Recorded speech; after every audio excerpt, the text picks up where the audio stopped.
Hi, my name is Frank Astorino, and this is my story.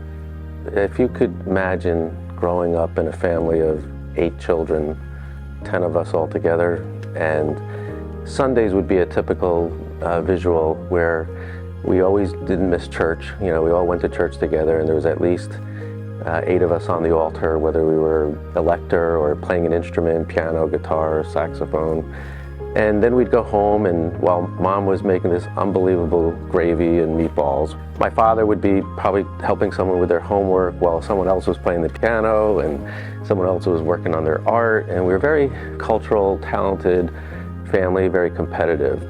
Knowing that education was going to be important, I would either have to get a scholarship or I would have to pay for it. So I gravitated towards sports, and I think the biggest challenge there was that most of the players were nationally ranked and I was self-taught. By junior year, I rose to the level of second singles, and my aspirations for a scholarship were there. One thing led to another. I was kind of late in the game with that, and I ended up not going on scholarship, but ended up being a walk-on to a Division I college. While I had to end my career somewhat early in college because I did need to pay for college, so I became a tennis teacher. I worked 16 hours a day at different clubs, and that's where I got some of my entrepreneurial experience. A real keen sense of complexity in not only money and how to manage money, but also how to deal with relationships. Coming out of college, I was either going to go into advertising or finance based on where the offers and the opportunities were.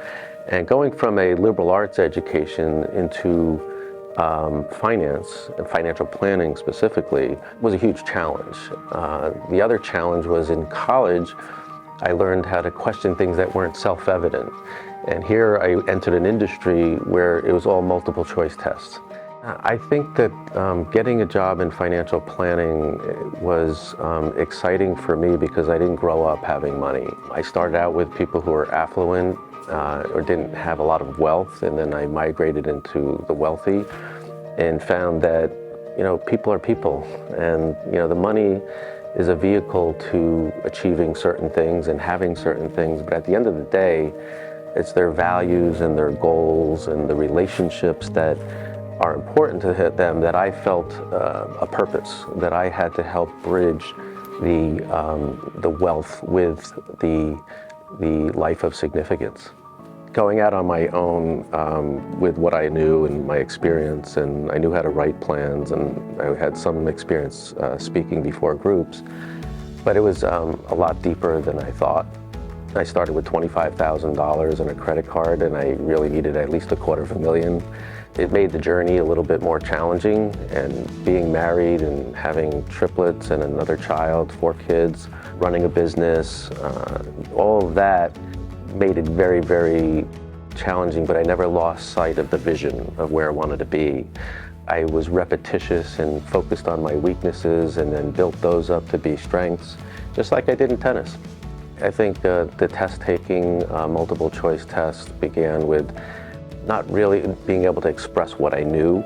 So I ended up becoming a master of taking multiple choice tests. And that became a lesson in taking something that you could actually fail by 1 point.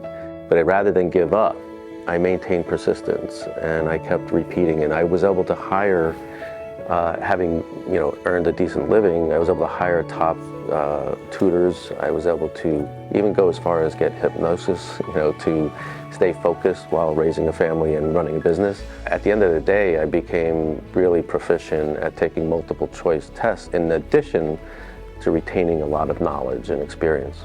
Getting through all of those trials led to building a multi-million-dollar practice, but the validation and the quiet confidence that came from first getting my CFP, Certified Financial Planner.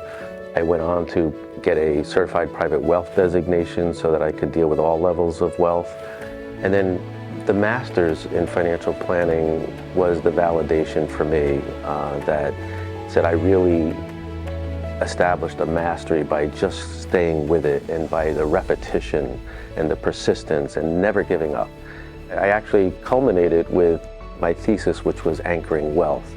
And Anchoring Wealth, which I hope to turn into a major publication at some point, And it's really how people unconsciously, can stifle their wealth by just their experiences or their biases, and I developed a thesis on that.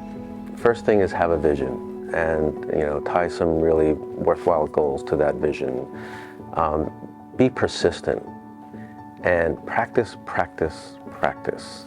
Have gratitude, and by gratitude and giving back, more things are going to come to you and help you, and you're going to attract it. So I think that's what I would say to my 20-something self. For the last several decades, globally and technologically, things have been really changing. And I think we're in a world now that has us more vulnerable, and people just don't have standard answers to their finances or their planning. So having the affinity for complexity, from growing up and all those experiences, and having a love and a passion for people, specifically even my family and my communities, I want to make a difference. So thought leadership comes to mind, and building a legacy for the next generation.